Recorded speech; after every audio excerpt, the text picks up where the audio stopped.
뉴욕의 한 동아시아학 교수는 일본의 이것을 훌륭한 문화라며 칭송했었습니다. 그러다 한국 방문 후 한국의 이것의 우수성을 알게 되는데요. 이야기 지금 시작합니다. 저는 마이클 스미스라고입니다. 저는 뉴욕에 살고 있고 뉴욕의 한 대학에서 동아시아학을 가르치고 있어요. 특히 일본사와 일본 문화가 저의 전공 분야지요. 안녕하세요, 여러분. 저는 안경을 고쳐 쓰고 넥타이를 매만지며 말했어요. 일본 문화 세 번째 수업이지요? 오늘은 일본의 식사 문화에 대해 살펴볼까 합니다. 저는 책상 위에서 나무젓가락 한 쌍을 집어들고는 그것이 금으로 만들어진 것처럼 높이 들어 올렸어요. 여러분 이것이 무엇인지 아시나요? 이제 아시아 문화가 꽤 널리 알려져 모르는 학생은 없을 것입니다. 이것은 일본의 젓가락입니다.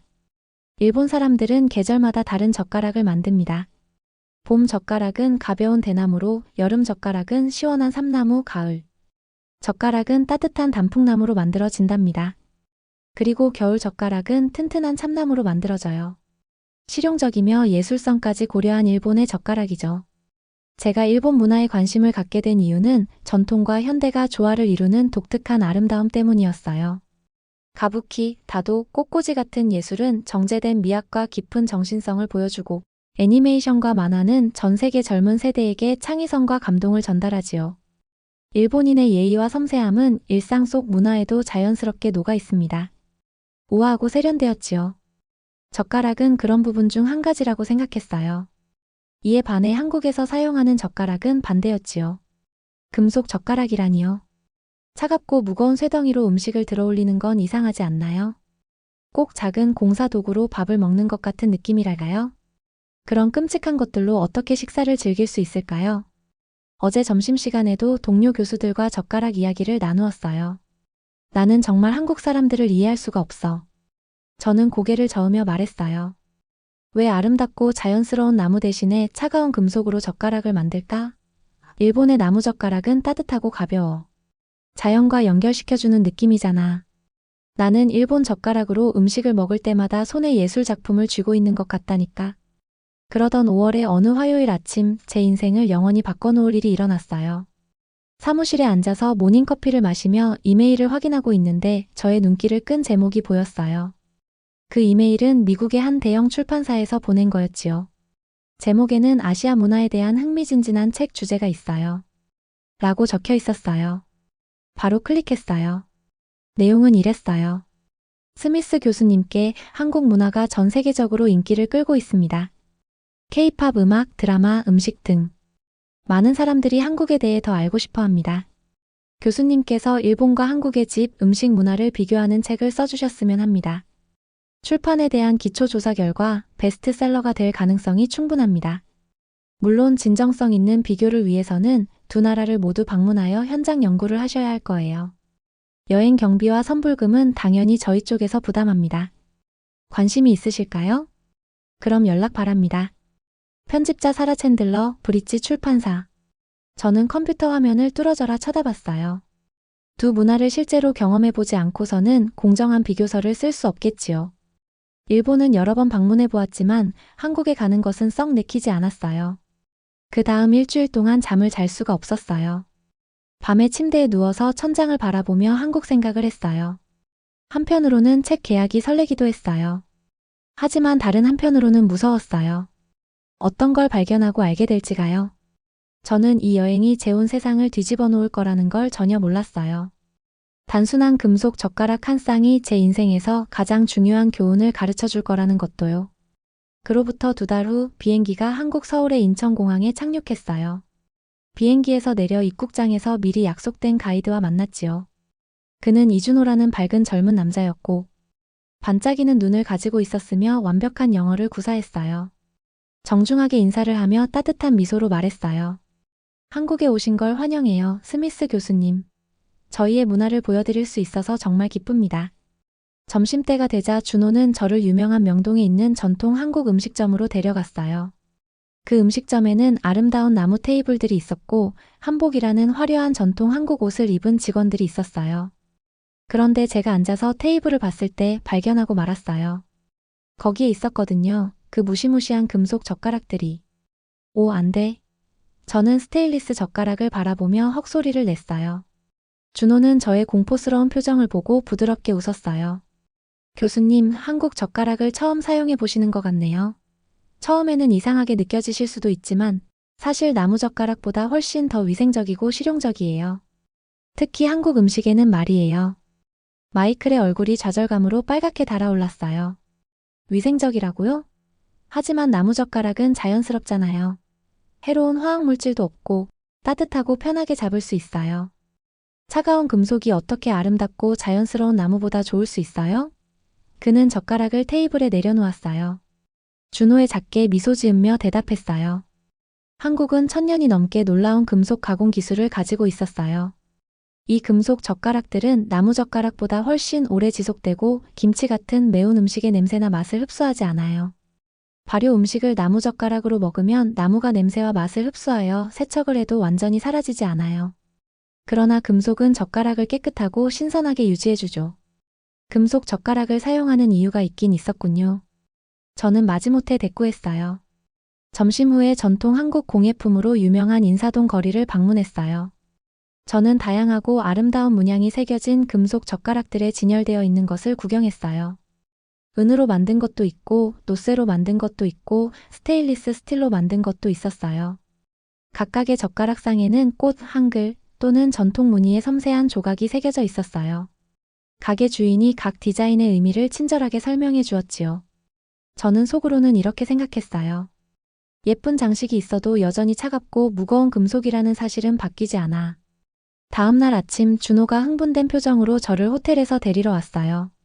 스미스 교수님, 그가 반짝이는 눈빛으로 말했어요. 오늘은 아주 특별한 곳에 가볼 거예요. 국립민속박물관에 교수님이 꼭 보셔야 할 전시가 있거든요. 저는 어깨를 으쓱했어요. 네, 좋습니다. 자료 조사에 도움이 되겠지요. 큰 기대 없이 간 박물관은 거대하고 인상적이었어요. 정문으로 들어가면서 아이들과 함께 온 가족들, 나이든 부부들, 그리고 학생 그룹들이 모두 전시물들을 구경하고 있는 모습을 봤어요. 건물 자체도 아름다웠어요. 전통 한국 건축과 현대적인 디자인이 어우러져 있었거든요. 준호는 저를 여러 홀을 지나 특별 전시실까지 안내했어요. 입구 위에는 한국 전통 금속 수저와 젓가락의 역사라고 적힌 간판이 있었어요. 여기에요. 준호가 신비로운 미소를 지으며 말했어요. 이게 교수님께 보여드리고 싶었던 거예요. 저는 눈을 굴렸어요. 금속 젓가락에 대한 전시라고요? 정말요? 젓가락이 하나의 전시 주제가 될 수 있긴 한가요? 하지만 어쨌든 그를 따라 안으로 들어갔어요. 그 방에 발을 들여놓는 순간 저는 놀랄 수밖에 없었죠. 벽을 따라 유리 케이스들이 줄지어 있었는데 제가 평생 본 것 중 가장 아름다운 식기들로 가득했어요. 수백 개가 있었어요. 달빛처럼 빛나는 은으로 만든 젓가락들, 정교한 꽃무늬로 덮인 노쇠 젓가락들, 옆면에 한국시가 새겨진 강철 젓가락들, 금으로 장식된 것들도 있었어요. 보석이 박혀있는 것들도 있었어요. 박물관 가이드 50대 정도의 친절한 눈빛을 가진 따뜻한 목소리의 여성이 저희에게 다가왔어요. 젓가락 전시에 오신 걸 환영해요. 그녀가 말했어요. 한국의 식사 문화에 대해 알고 싶어서 오신 건가요? 네, 준호가 저희 둘을 대신해서 대답했어요. 스미스 교수님은 미국에서 오셨어요. 아시아 문화를 연구하세요. 가이드의 얼굴이 환해졌어요. 훌륭하네요. 저의 이야기가 충분히 도움이 되었으면 좋겠네요. 한국 사람들은 1000년이 넘게 금속 젓가락과 숟가락을 사용해 왔습니다. 세계 대부분의 다른 나라들보다 훨씬 더 오래된 것이죠. 가이드는 미소를 지으며 계속했어요. 고려 왕조 시대, 약 1000년 전과 조선 왕조 시대, 500년간 지속된 시대에는 사회 계층에 따라 다른 종류의 금속 젓가락을 사용했어요. 왕실에서는 수는 젓가락을 사용했어요. 귀족들은 노쇠 젓가락을 사용했어요. 평민들은 강철 젓가락을 사용했답니다. 하지만 일본의 젓가락 문화는 몇백 년 전에나 발달한 건데요. 저는 속삭였어요. 한국 젓가락이 일본 젓가락보다 더 오래되었다는 말씀이신가요? 가이드가 제 말을 듣고 고개를 끄덕였어요. 네, 맞아요. 한국의 금속 젓가락 전통은 실제로 다른 나라들의 대부분의 나무 젓가락 전통보다 훨씬 더 오래된 거예요. 저는 어지러웠어요. 새로운 정보를 처리하는 시간이 필요했죠.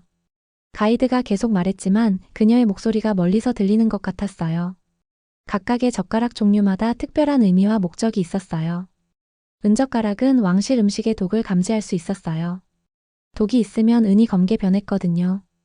노쇠 젓가락은 행운, 장수, 번영을 상징하는 무늬들로 장식되어 있었어요.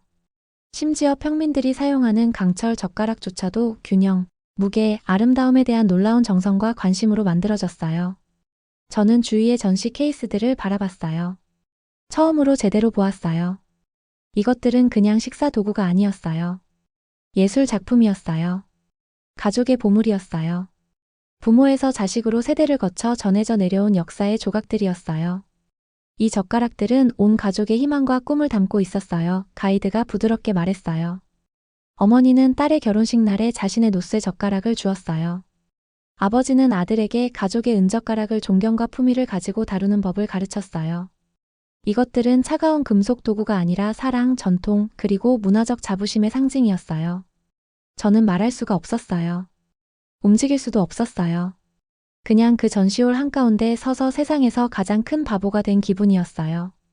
제가 그동안 한국 문화에 대해 너무 몰랐다는 생각과 일본과의 비교서를 어떻게 써나가야 할지 계획을 수정하느라 머릿속이 바삐 움직이고 있었죠. 가이드가 제 충격받은 표정을 알아챘어요. 교수님 괜찮으세요? 얼굴이 꽤 창백해 보이시는데요. 저는 힘없이 고개를 끄덕였어요. 괜찮아요. 그냥 놀랐어요. 한국의 젓가락 문화가 이렇게 오래되고 정교하다는 걸 몰랐어요. 가이드가 따뜻하게 미소 지었어요. 많은 사람들이 그렇습니다. 심지어 오늘날의 많은 한국 젊은이들도 자신들 가족의 젓가락에 담긴 깊은 의미를 이해하지 못해요. 현대 세상에서는 때때로 조상들의 전통에 담긴 지혜와 아름다움을 잊어버리기도 하거든요. 전시의 나머지 부분을 천천히 걸어 다니면서 저는 수백 년 된 젓가락들을 봤어요. 왕과 왕비와 함께 묻힌 젓가락들을 봤어요. 너무 아름다워서 울고 싶게 만드는 젓가락들을 봤어요. 그날 오후 박물관을 떠날 때쯤 저는 다른 사람이 되어 있었어요. 그리고 한국 문화에 대해 더 깊이 있게 알고 싶다는 마음이 생겨나고 있었지요. 한국에서의 셋째 날, 제가 평생 잊지 못할 놀라운 일이 일어났어요. 준호가 그날 아침 신나는 미소를 지으며 저를 데리러 왔어요. 스미스 교수님, 그가 말했어요. 오늘은 아주 특별한 날이에요. 저희 어머니께서 교수님을 가정집 점심에 초대하고 싶어 하세요. 한국 가정에서 실제로 어떻게 젓가락을 일상생활에서 사용하는지 보여드리고 싶다고 하셔요. 저는 긴장되면서도 궁금했어요.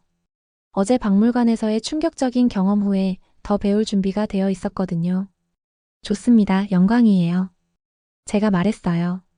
저희는 지하철을 타고 서울 시내 중심가 밖에 조용한 동네로 갔어요.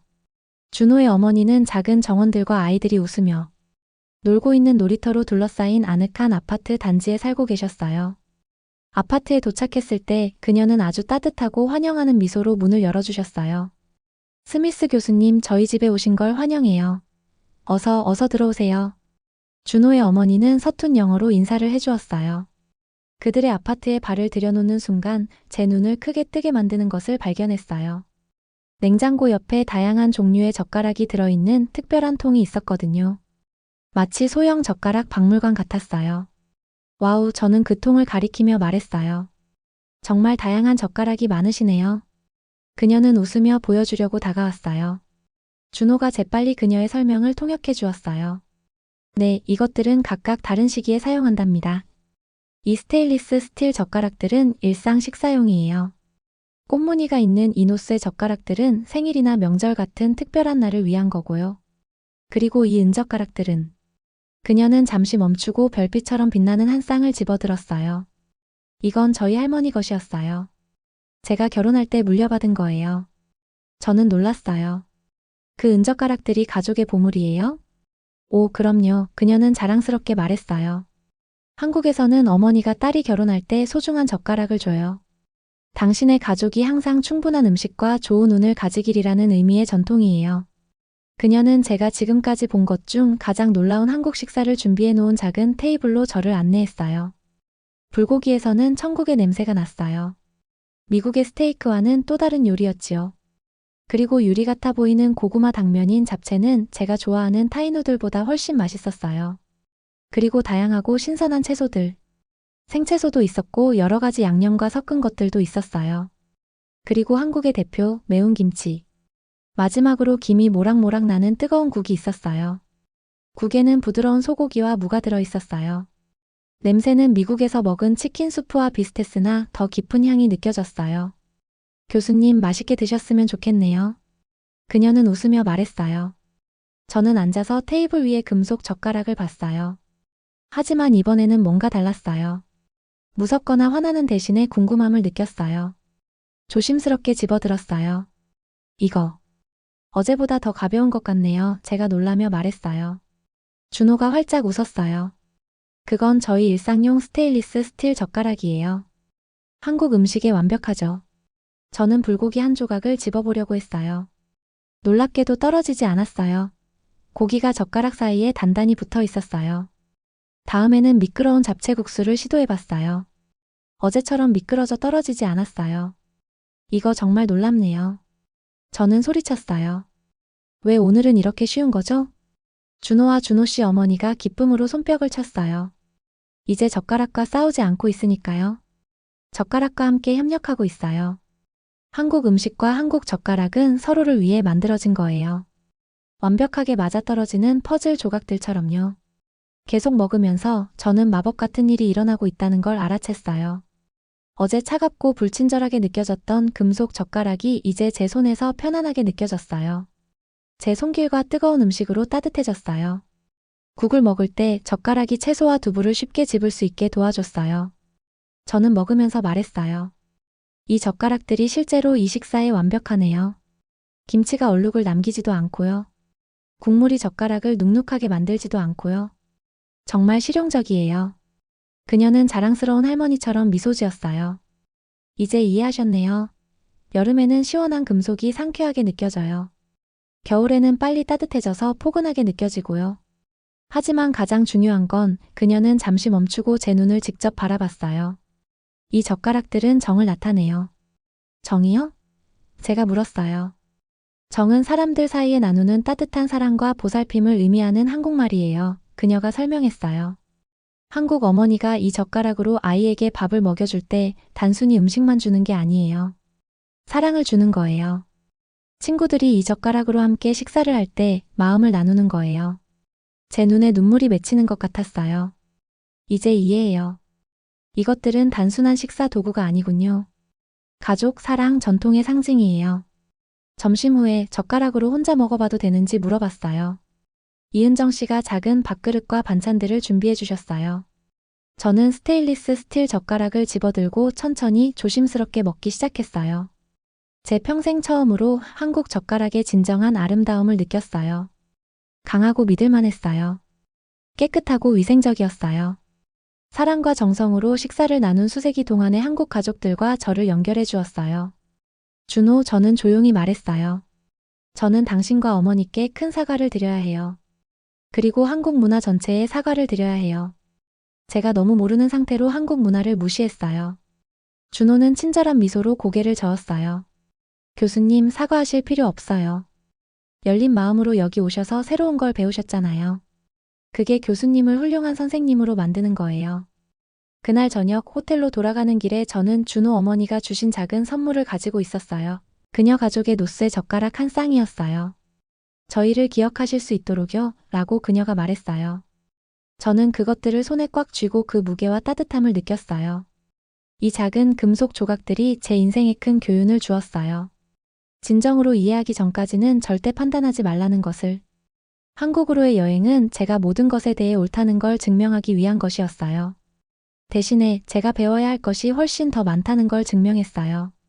그리고 저는 더 배우는 것이 기다려져요. 영상 재미있게 보셨나요? 마음에 드셨다면 구독과 좋아요 부탁드리겠습니다. 감사합니다.